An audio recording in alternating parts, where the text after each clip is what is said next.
as we call ourselves villagers here on YouTube, we have to also appreciate the people who are real villagers. And I thought like this picture of this old amazing guy really showcases what we would sort of like in the 21st century called a villager, proper villager.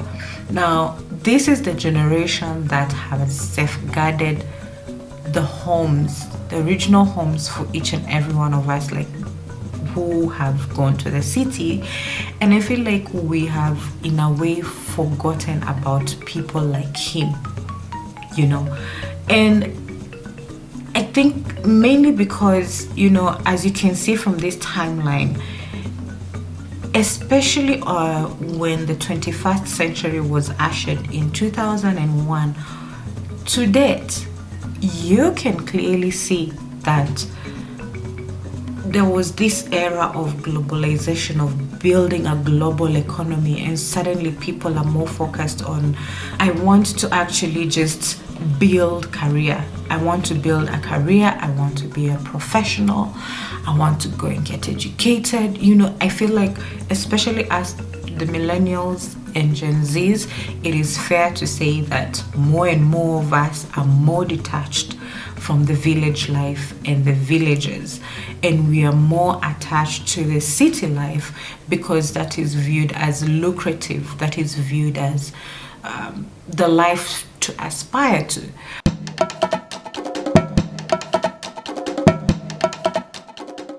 My fellow villagers, how are you doing? The fact that I'm even saying that, I'm just like, okay. But anyway, we're trying to build a village life online here where we can just come together as Africans and talk about some of the things that are actually affecting us as Africans. Typically like the way you do it in your village, but now many of us are actually in the cities, and so we have to evolve with times, and I think this is like the perfect moment for me to say this to my fellow Kenyan brothers and sisters. You guys, I love you so much. Happy Jamhuri Day. I know it was on 12th December, but I'm doing this video now, so I might as well get it out of the way. Let me introduce our topic for today. And our topic for today is very I don't even know what to say, because the channel itself, it's called The Village. And so today we're really reflecting on the village, the heart of the village. And the topic is, who will take over African villages? Who will take over African villages? I think this is an important topic for us to talk about and reflect on, especially because it's fair to say that the main conversation will mainly be looking at what are some of the events that led to many of us moving to the city. And there was a huge group of people that remained in the African villages because they were the ones who were to safeguard the culture and safeguard the quote-unquote villages, which many of us called bomas. It's like, because families were based on clans and tribes, and so the idea was for us to safeguard this as well as some of us moved to the city. So I think it's really important for us to look at the timeline, the progression of us moving into the cities was like this. So before independence, many of us worked in colonial farms, mainly in Africa. It's not to say that there was no much activity in the city. There was enough activity in the city, especially I believe for people like me, who my ancestors lived especially along the coastal line of Kenya.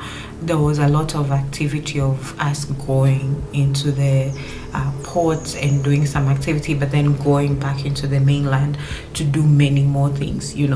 So that was the time before independence. That was the colonial era, but then things changed so much, especially in 1963, for instance, for us Kenyans.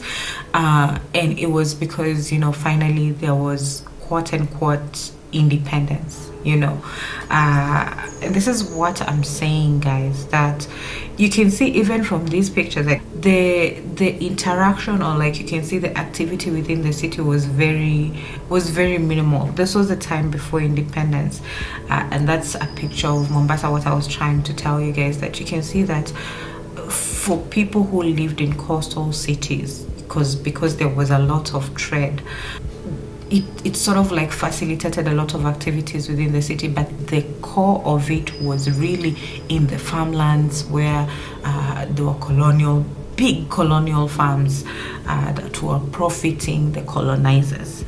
And you can see that the village life was very village. People like doing a lot of like manual work, a lot of labor, people still very much ingrained in their culture.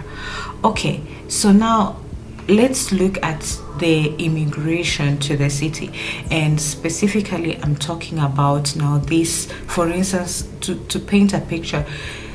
The immigration to the city happened between 1963 here, as you can see, all through like to date. So I think 1963, especially for us as Kenyans, was really monumental. And I say monumental because for us in 1963, that's when we gained quote unquote independence. And you can see here, that is our first on the right hand side, that is the first president of Kenya, Mzee Jomo Kenyatta, sort of like being handed power from the British, the colonizers. You can see a picture of the Mau Mau who had rebelled, and I just put this picture because every 12th December, it's a special day for us, because we do celebrate the date that we actually quote unquote gained independence. And I say quote unquote because that's a topic in itself, whether or not we are actually independent. I will talk about that another time, especially a lot of us African countries. I think it's important for us to define what independence looks like. And so, let me get back to the topic, and I'm talking about building the first government. So there was the making of Kenya, which forced a lot of people now to move to the cities, to take up like positions in the first government. You can see here there's a picture of Mr. Tom Mboya, and these are some of the elders or leaders who are part of the Mau Mau rebellion, who are trying to also understand how is the new government going to be formed. We fought so hard to get some sort of like independence. So how are we really moving forward, and you can see now a lot of like building of the nation was really centered on education and and getting people educated. Okay, now who brought this education? That's a topic on its own. I think we need to explore, because I think this is why I say quote unquote, are we actually free as Africans? But let's talk about building Kenya, building Africa, that led to a lot of the people in the villages, a lot of people in the farms now slowly moving to the city to quote unquote get an education. If you are colonized by the French, you had to learn French. If you're colonized by the English speaking colonizers, you had to learn English, in school. And you can see here pictures of people actually in school. For those who were young, they went to actual school. For those who were old, they went to I don't know how you guys call it in your African languages, but in Kenya we call it Sungumbaru. It was the school for the old, like you can see here, there are Kikuyu women being educated. And then there were some factories and whatnot. So really, it's understandable why we had to move to the city, some of us. So let's look at those who were then left behind. Those who were left behind, why were they left behind? And, you know, what was the idea behind this? So, as you can see, this is the village life right now. It is very different from the bustling cities that we currently have in Africa. And you can see that there's a lot of underutilized resources. You can see that the development is very minimal. You can see that a majority of the people still do a lot of farming as a way to sustain their livelihoods, as a way to sustain their lives. And so a lot of the people who remain in the village, it was mainly because they were to safeguard the culture, to safeguard families, and to safeguard the original homes that represented tribes in Africa, that represented clans in Africa. And you can see that, you know, as we call ourselves villagers here on YouTube, you know, we have to also appreciate the people who are real villagers, you know. And I thought, like, this picture of this old amazing guy really showcases what we would sort of like in the 21st century called a villager, proper villager. Now, this is the generation that has safeguarded the homes, the original homes for each and every one of us, like, who have gone to the city. And I feel like we have in a way forgotten about people like him, you know. And I think mainly because, you know, as you can see from this timeline, especially when the 21st century was ushered in 2001 to date, you can clearly see that there was this era of globalization, of building a global economy, and suddenly people are more focused on oh, you know, I want to actually just build career. I want to build a career. I want to be a professional.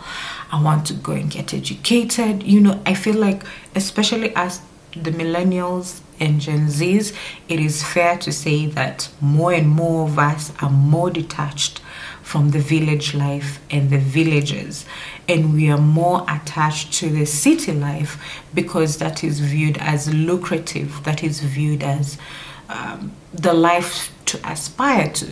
But then you can clearly see that in as much as we talk about building careers, you know, the educated, this is a contentious matter, obviously, because I kept asking myself, then are we becoming corporate slaves? Because I think a lot of us who move to the cities, we have this also mentality, especially as Africans, that I want to get an education, I want to get employed, you know. But when you're getting employed, who are you actually benefiting in the process?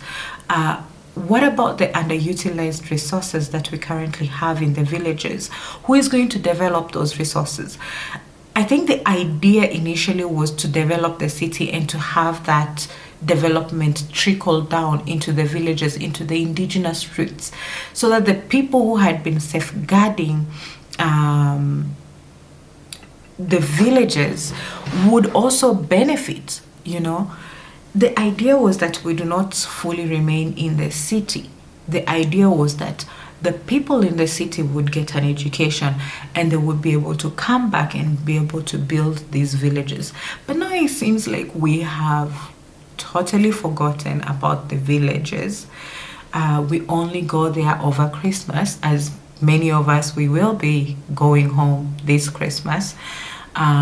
We only go there if there's a huge wedding, there's a burial, or there's just an event that has forced us to go there. And every time we go there, people just are reminded of the reasons why they don't want to live there, because they're like, oh, there's poverty, there's famine, there's but who is supposed to develop these resources? Who is supposed to develop these villages? Who is supposed to educate the villagers? And I'm saying this candidly because I had a conversation with a friend just the other day, and he was telling me, I didn't even know that we have titanium where I come from, but we have different organizations, especially because there's a huge influx of like people of like Chinese descent, especially in Kenya, who are now infiltrating these villages, and they have started to explore some of these resources. And I'm like, well, this was here all along. We all got educated, but no one bothered to go back and look at, okay, what is it that we can do for our people? What is it that I can do to honor my generation and people who have sacrificed to keep my culture and my identity? What can I do to honor them? What can I do to help them as well?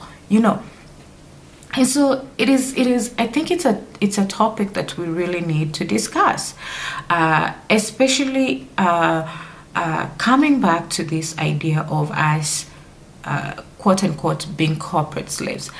I can paint a typical scenario of like someone who is starting life in Nairobi, and they've just finished their undergraduate program. There's this thing we say, you should know people. Unless you know people, then you're going to get a good job. If you don't know, you're going to tarmac. And tarmac is like going door to door, looking for employment. It has led to many young people being so unhappy, being miserable, young people feeling like they are forced into careers that they also did not want to follow. A disconnect in the sense of like, what is my bigger purpose in life? And it's something that we need to talk about. I think we have been put in this bubble where we think, oh, we all just have to labor for somebody, and people are not thinking that we can also labor for ourselves. We have so many resources back home that are underutilized. So I think I want to ask this big question, even as we close today's discussion. Is this really what progress looks like? That we, the younger generation, are going to stay in the city and we will just disregard those who are in the villages? And what happens when that older generation is long gone? People who are safeguarding the villages, the number dwindles more and more. Who is going to take over those resources? We need to think about it, because more and more people are coming to still exploit Africa. That is the reality of the matter. And so are you just going to sit there and act like this is not a real issue that we actually have to address? Many of us are going to the villages now this December to celebrate Christmas. But can we really go back to the villages this time round and ask real deep questions to those people who remain there? Why is it some of them, they never want to move? Why is it that they want to stay there? How can we improve their lives? How can we create something for ourselves in the villages? There's so much resources that we can be able to tap into. But I think it's sad to see that maybe the education system in a way I feel like it has incapacitated us, has made us feel like, oh, I just need to sit back and look for a job or wait for someone to help me out. Get employment. So anyway, this is the topic for today. I thought this is timely, especially because we as Kenyans just celebrated Jamhuri Day, and I kept thinking to myself, are we really independent? as a people? Why is there so much disconnect between people in the cities and people in the villages? How can we bridge this gap? How can we start having bigger conversations, especially when we go back to our villages? So there you have it, guys. Let me know what you think. I really love making these videos, honestly, and it warms my heart when you guys also just engage in the comment section. And so please, if you like the video, do not forget to subscribe. Do not forget to show your support and your love. For those of you who are already thinking of becoming village elders, you know, it's just too funny. But it's something that has given me, it's an idea that I'm thinking about, or on, okay, maybe some of you can actually become village elders. But anyway. Anyway, guys, happy holidays. I hope you guys are enjoying yourself and you're doing good things for yourself. And until next time, cheers.